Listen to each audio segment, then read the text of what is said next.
Salut, je suis Hélène Jason, je suis en école de pédicure podologue et je suis joueuse de l'équipe de France de rugby à 7. Le rugby à 7, c'est comme le rugby à 15, on est 7 sur le terrain, il n'y a pas de championnat, en tout cas en club, il n'y a que des associations. En tout cas, il y a quand même une équipe de France de rugby à 7 féminine et masculine qui prépare du coup les Jeux Olympiques. Avant de pratiquer du coup le rugby à 7, j'ai quand même aussi pratiqué le rugby à 15 que je pratique toujours actuellement en club. Mais avant, j'étais quand même très pluridisciplinaire où j'ai fait du hand, de la natation, du basket, de la gym, de l'équitation.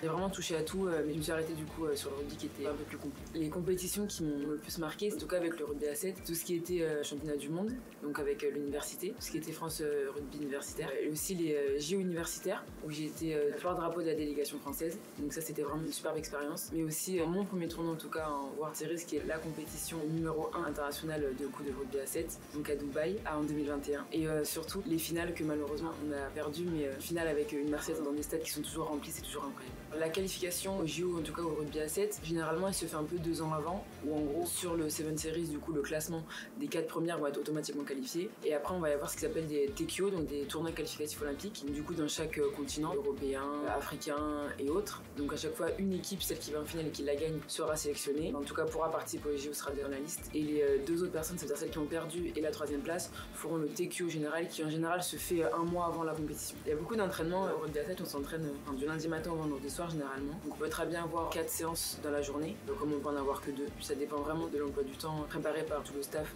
entraînement. On peut dire qu'une journée type, par exemple quand on arrive le lundi matin, ça peut très bien être une muscu, une technique, du coup le repas le midi, un rugby ou 2 rugby en fonction, et la récup le soir. Donc j'ai choisi de me réorienter en pédicure podologie tout simplement parce que avant j'ai fait une licence TAPS, entraînement, avec tout ce que moi je pouvais voir en tout cas du terrain, des cours et de ce que moi je pratiquais, les entorses de cheville, de genoux, tout ce qui était prévention en tout cas au niveau du pied, c'était très sous-développé, sous-coté, il n'y avait pas assez de matière là-dessus, donc j'ai aussi décidé de faire ce métier parce que de base j'ai toujours voulu être dans le paramédical aussi, mais dans le sportif aussi. Je souhaite en tout cas faire après une formation pour tout ce qui est posturaux, enfin j'aimerais en tout cas travailler avec un grand public de sportifs en suivant. Pour ma part, j'ai eu beaucoup de chance d'avoir du coup la fac de Toulouse et le préfet Metz à mes côtés, et même la fédération, dans le sens où ils sont beaucoup dans l'aménagement, ils sont beaucoup dans le questionnement pour voir si ça va ou pas. J'ai toujours un calendrier aménagé pour le sportif, donc ça va toujours être un peu le sportif qui prime. Il va toujours falloir que je fasse les heures nécessaires, que je valide mon semestre à chaque fois. Mais après, je suis quand même une personne très assidue. Je sais que l'école me fait confiance, que mon staff à l'entraînement me fait confiance aussi, que la fédération me fait confiance aussi sur ça. C'est beaucoup de communication au final, mais vu que tout le monde fait les efforts nécessaires et que tout le monde a confiance en tout le monde, ça marche très bien. Moi, j'ai un aménagement sur plusieurs années, pour le faire en 3 ans. La formation, je la fais en 6, où je double toutes mes années. Où vu qu'il y a toujours une partie théorie, une partie pratique, sur une année classique, je fais la théorie pendant 1 an, la pratique pendant la 2e année. Moi, j'ai jamais eu vraiment beaucoup de problèmes avec le fait d'avoir du temps pour soi. J'aime ce que je fais, je me dis si t'aimes ce que tu fais automatiquement, tu penses pas forcément à la récup, au sommeil, au fait d'être fatigué. Depuis que j'ai mis les pieds à Toulouse, moi je suis tombée amoureuse clairement de cette ville, très chaleureuse. J'ai quand même construit ma vie de femme